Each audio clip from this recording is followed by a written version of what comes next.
Moving along to other celebrity news.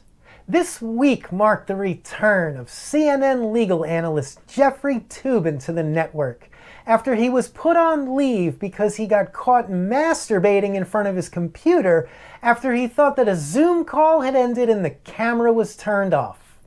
And our little photographer, Melissa J. Jr., has obtained an exclusive photo of Jeffrey Toobin at his house on the day of that Zoom call.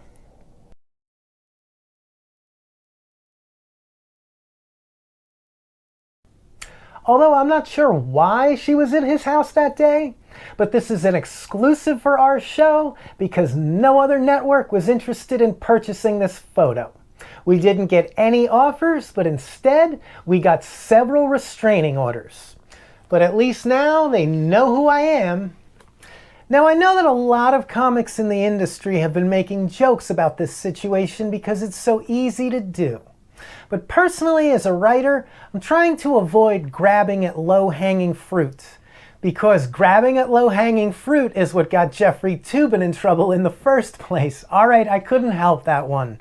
Because this is a bit of an awkward situation, and comedy was invented to help us get through the many awkward moments that life throws at us. And since I noticed that his first interview since returning was also a little awkward, let me just say directly to Jeffrey Toobin that if this little comeback doesn't work out and network television doesn't want you, there's always one place you can go, and that's the world of stand-up comedy. Because as everyone in the industry has noticed, the jokes are just writing themselves. You might as well be the one telling them. And I'm serious about that too. You can bring your dick to the open mic any time and we'll take you in like family. And if you come to an open mic here in Los Angeles, I can guarantee that you will not be the weirdest person in the room. Far from it. Because comedy exists to give all the Jeffrey Toobins of the world a place to call home.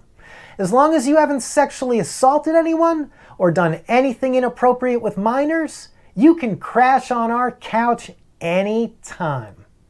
And since this is Pride Month, maybe we should acknowledge the fact that anyone sitting around jacking off to internet pornography should be able to take a little bit of pride in themselves too. Not much, but some.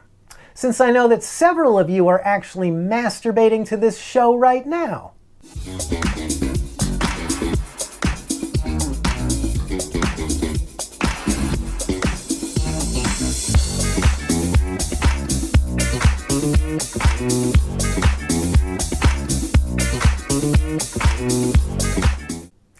So maybe it's time that as Americans, we start being a little more honest with ourselves about who we are and what we do when we're alone. And as this great nation of ours slowly begins to emerge from the worst pandemic that any of us have ever seen, we should acknowledge the national debt of gratitude that we have to the industry of pornography for shepherding America through these difficult times. And I know that personally, I would like to see President Harris and Vice President Biden order that all flags be flown at half staff, no pun intended. But this should be done to say thank you to all the porn stars and cam girls who were the real foot soldiers in this war of solitude that our nation so bravely fought and won. You know, living in Los Angeles has given me the opportunity to meet many people in the sex industry, and they have been some of the most beautifully supportive and intellectual Americans that I have ever met. And there were a few skanks too.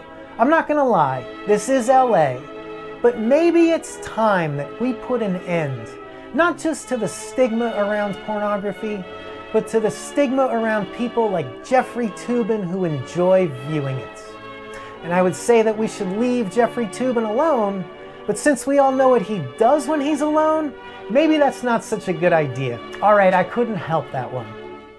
But maybe instead of ridiculing him, we should be recognizing him for being the national hero that he is, for helping to put an end to jerkophobia, and yes, I just invented a word.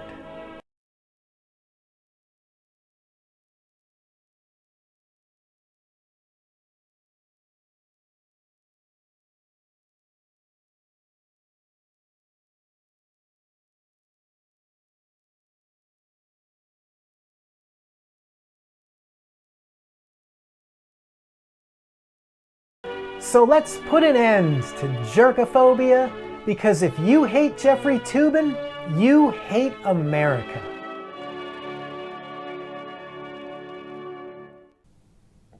And yes, I just said all of that. But hey, it's my birthday. And if you'd like to get me something for my birthday,